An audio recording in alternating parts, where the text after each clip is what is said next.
Okay, students, now we will continue the poem Breathes There the Man, written by Sir Walter Scott. Okay, so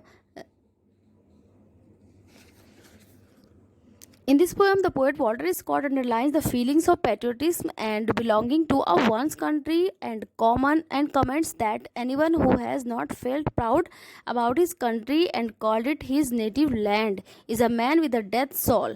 तो यहाँ इस poem में poet हमें बता रहे हैं उस पर्सन के बारे में जिसके हार्ट में अपने कंट्री के लिए कोई फीलिंग नहीं है, यानी उसकी जो सोल है, उसकी जो आत्मा है वो डेड हो चुकी है और उसके हार्ट में ही बर्न हो चुकी है, जल चुकी है. Okay, so the rich concentrated all in self. तो वो क्या करता है? रिच मीन्स होता है someone who does not deserve respect. तो वो जो रिस्पेक्ट डिजर्व नहीं करता है और वो कॉन्सेंट्रेट करता है to come together on at one common point. यानी वो बहुत सेल्फिश है, वो सिर्फ अपने ही बारे में कॉन्सेंट्रेटेड है, अपनी कंट्री के बारे में नहीं सोचता है. लिविंग शैल फॉरफीट फेयर रिनाउन. और वो क्या करता है? वो उसका जो फॉरफीट है, यानी जो फॉरफीट है वो लूज हो रहा है. फेयर और रिनाउन. रिनाउन मीन्स होता है फेम एंड रेस्पेक्ट, यानी वो अपनी फेम और अपनी रेस्पेक्ट सबको क्या कर देगा? लॉस कर देगा, ख़त्म कर देगा. यानी उसकी कोई रेस्पेक्ट नहीं होगी, कोई उसका फेम नहीं होगा, कोई भी रेस्पेक्ट उसकी नहीं करेगा. And doubly dying shall we go. और वो क्या होगा? वो 2 बार मरेगा. उसकी जो डेथ है वो 2 टाइम्स होगी. To the wild dust from whence he sprung.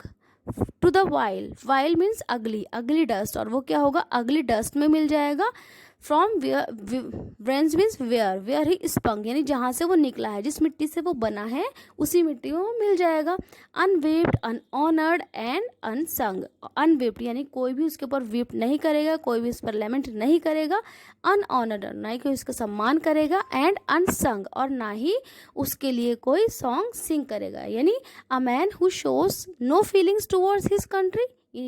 जो पर्सन अपनी कंट्री के लिए पेट्रोटिज्म वाली फीलिंग्स नहीं रखते हैं, तो कंट्री डाइज नेमलेस. तो वो क्या? His country dies nameless. No praise would sing about him. तो कोई भी कंट्री उसकी रिस्पेक्ट नहीं करती है और कोई भी पर्सन उसके लिए सिंग नहीं करता है सॉन्ग. और लेमेंट हिज डेथ, और ना ही उसकी डेथ पर कोई दुख सैडनेस भी शो करता है, लेमेंट करता है.